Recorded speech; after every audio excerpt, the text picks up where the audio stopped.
Greetings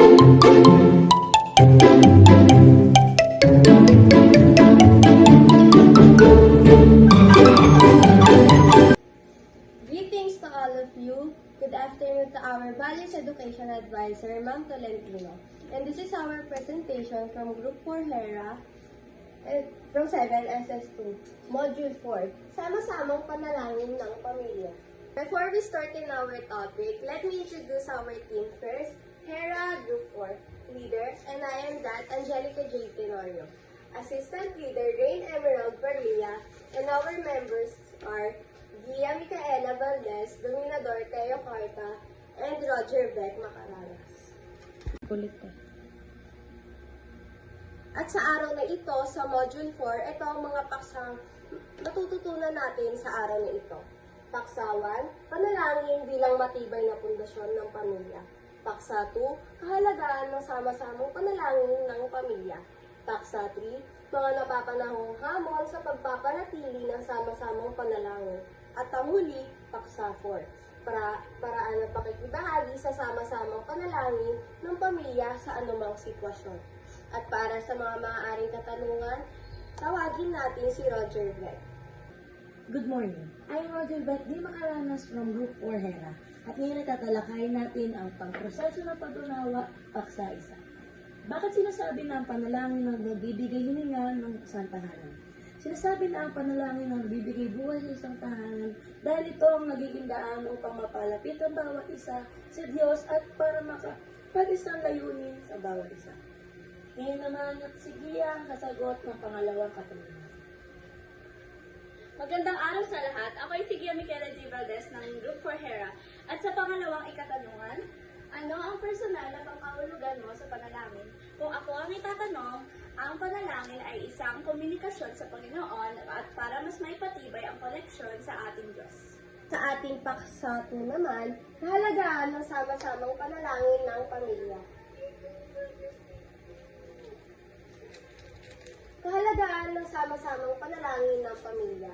Ang panalangin ay isa sa mga pinakamahusay na paraan upang matulungan ang iyong pamilya na umunlad. Kapag sama-sama kayong mananalangin, natututunan ng bawat miyembro ng pamilya kung ano ang ibig sabihin ng pagiging malapit sa Diyos. Ang panalangin ay mahalaga dahil nagbibigay ito ng praktikal na pagpapakita ng kahalagahan ng pananampalataya. Ang sama-samang pagdarasal ay isa sa pinakamahalagang paraan para maipasa ng mga magulang ang pananampalataya sa kanilang anak na siyang susunod na henerasyon. Kailangan makita ng mga batang tulad mo ang tunay na pananampalataya na isinasabuhay ng mga magulang. Ang mga aksyon ay nagsasalita ng mas malakas kaysa sa mga salita. Makikita naman natin na ang panalangin ay napaka-importante sa atin bilang mga bata, lalo na sa ating nakapaligid, lalo na sa ating pamilya, na kung saan doon natin mismo matututunan ano nga ba ang pananampalataya sa Diyos. Paksa 2. Kahalagaan ng sama-samang pananalangin. Ang pagdarasal bilang isang pamilya ay isang tradisyong Pilipino na unting-unting naglalaho dahil sa pagbabago sa pamilya. Mainam na ito ay maisagawa ng pamilya dahil sa mga mabubuting dulot nito, gaya ng mga sumusunod.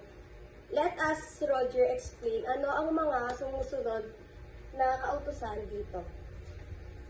Nakasimulan! Ay hindi, dapat pagkatapos mo ako tsaka si Roger kasi susunod din ako na naman ulit eh. Kaya bawal ako yung pangatlo. Tapos Roger pang-apat. Okay, go. 1, 2, 3, go. Una, ito ay nagpagkakataon para maranasan ang presensya at kalooban ng Diyos. Tulad na sinabi sa Mateo chapter 18 verse 20, na kung saan o dalawa o tatlong nagkakatipon sa pangalan niya, naroroon siya. Ang ganitong pananalangin ay nagtuturo ng paggalang at kabanalan sa harap ng Diyos. Ito ay nagsisilbing daan upang makapasok sa presensya at kalooban ng Diyos. Tinakatagpo ng pamilya ang Diyos kapag sila ay nananalangin. Sa masasama-samang pananalangin, natutupad ang orihinal na plano ng Diyos sa atin na mamuhay sa presensya niya. Sa pananalangin, hinahayaan natin ang tunay na diwa ng mga salita ni Jesucristo sa Mateo 18 verse 20. Sapagkat kung saan ang dalawa o tatlo nagkakatipon sa aking pangalan, naroroon ako sa gitna nila. Pagpasok sa presensya ng Diyos ay nangangailangan ng paggalang at kabanalan, kaya humihingi tayo ng pagpapatawad bago pa sabihin ang ating mga kahilingan. Kapag natutuhan ng na sa puso ang mga pagpapahalagang ito, may sasabuhay natin ang bawat kasapi na sa kanila pakikisalamuha sa iba. Ngayon naman, alaan natin na si Angelica ang magturo ng pangalawa.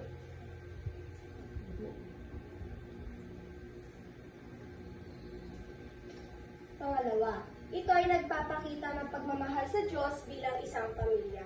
Ang pamilyang nagdarasal ay nagsasabuhay ng paniniwala at pagmamahal sa Diyos dahil naglalaan ang pamilya ng panahon at lakas na katagpuin ang lumikha sa kanila. Dito natutupad ang pangunahing utos na nakasaad sa Mateo 22 verse 37. At sinabi sa kanya, ibigin mo ang Panginoon mong Diyos ng buong puso mo at ng buong kaluluwa mo at ng buong pag-iisip mo. Ang tunay na pagmamahal sa Diyos ay natural na nagmamahal din sa kanyang kapwa. At sa pangatlo naman ay si Emerald. Pangatlo, pinapatibay nito ang integridad at pananampalataya ng pamilya.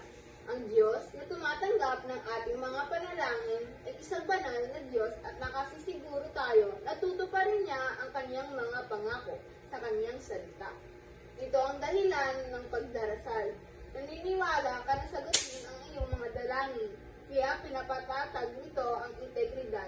Kapag ang tao ay may integridad, isa-isa ang kanyang iniisip, paniniwala, kilos at sinasabi. Dahil dito, naiiwasan ang pagdadalawang isip na siyang kabaliktaran ng salitang integridad. Ano ang panghuli, Angelica?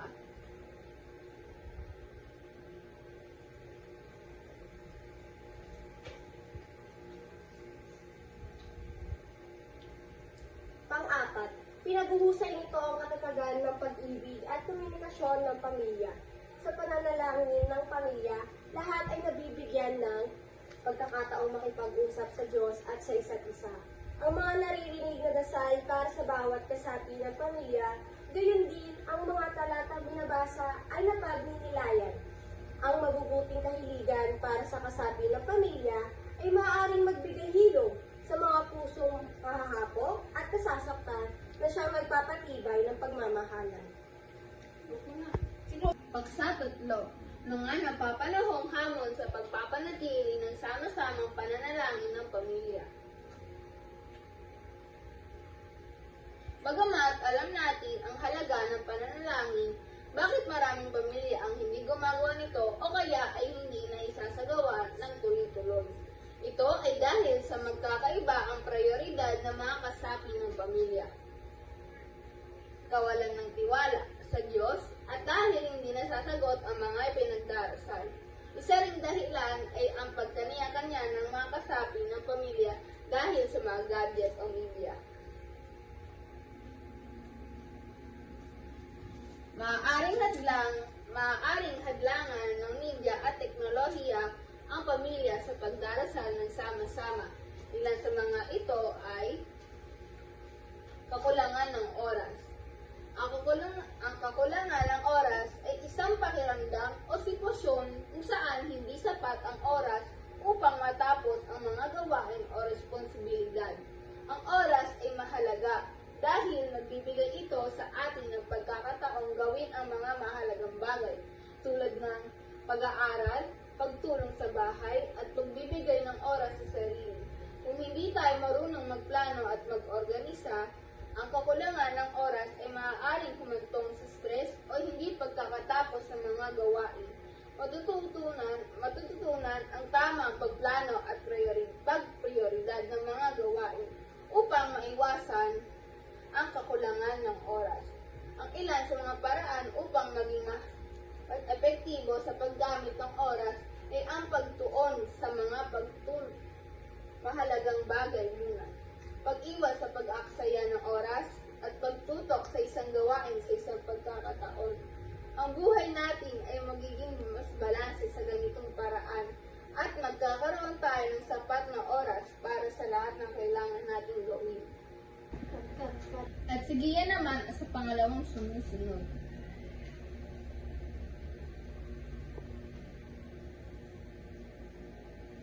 Pagkakanya-kanya sa pananalangin. Ang pagkakakanya-kanya sa panalangin ay tumutukoy sa mga sitwasyon kung saan ang bawat individual ay nananalangin ng sarili o hiwalay na nagpapahiwatig na kakulangan ng pagkakaisa o sama-samang panalangin. Ang pananalangin ay isang mahalagang bahagi ng espiritual na buhay at pananampalataya. Sa kabila ng katotohanan na ang personal na pananalangin ay mahalaga, binibigyan din ang kahalagahan ng pagsasama o panalangin bayan. Ang pagdarasal ng mga kakasama ay nagpapakita ng pagkakaisa ng komunidad at pagtutulungan ng bawat isa na lumago sa pananampalataya. At para sa ika-4 na paksa, paraan ng pakikibahagi sa sama-samang pananalangin ng pamilya sa iba't ibang sitwasyon.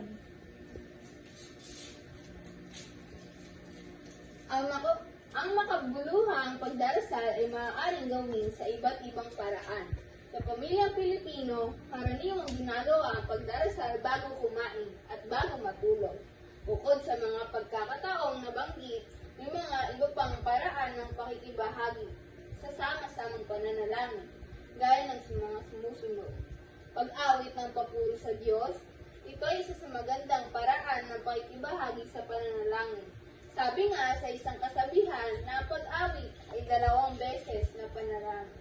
Pagkatapos umawit ay maaaring ipagdasal ang isa't isa. Ang pag-awit ay isang paraan upang maging natural ang panalangin. Lakad ng panalangin, prayer walk. Maaaring maglakad ang pamilya sa mga kapitbahay at ipagdasal sila, gayon din ang iba pang issue o suliranin na madadaraanan. Pagdarasal para sa iba gamit ang prayer sticks. Sa How to Pray Together as a Family, nabanggit ni Brenda Rogers noong 2018 na minsan sa kanilang hapunan natanto niya na ang pinadarasal lang ng kanilang mga anak ay tungkol sa kanilang pamilya at ang kanilang kakainin. Gusto niyang turuan ang kanilang mga anak na manalangin para sa ibang tao kaya gumawa siya ng mga prayer sticks. Kumuha siya ng mga popsicle sticks at nagsulat ng isang tao o isang pangangailangan sa bawat stick. Inilagay ang mga patpat sa isang maliliit na timbang. Kapag umupo sila sa pagkainan, ang bawat isa sa kanila ay bumubunot ng isang patpat at nananalangin para sa taong iyon at pangangailangan niya. Pagtapos, inilagay nila ang mga ginamit na patpat sa ibang lalagyan hanggang sa naipagdasal na ang lahat ng patpat. Ilan sa mga nakasulat sa mga patpat ay mga tao sa pamilya at pinalawak, extended na pamilya. Ang ating malalapit na kaibigan o kaibigan na may partikular na pangangailangan. Ang mga guro, ang mga pinunong babae sa simbahan, ang pastor at iba pang pinuno ng simbahan, ang mga pinuno sa politika, mga taong walang tirahan, mga taong may sakit, mga taong hindi nakikilala kay Jesus, mga hindi pa isinisilang na sanggol at kanilang mga ina, mga batang may sakit o may kapansanan. At ito ang pagtatapos ng aming presentasyon. Maraming salamat po. At sana'y madami kayong natutunan sa panibagong aralin sa araw na ito. Maraming salamat! 1, 2, 3, 4. If you like it, then you should have put a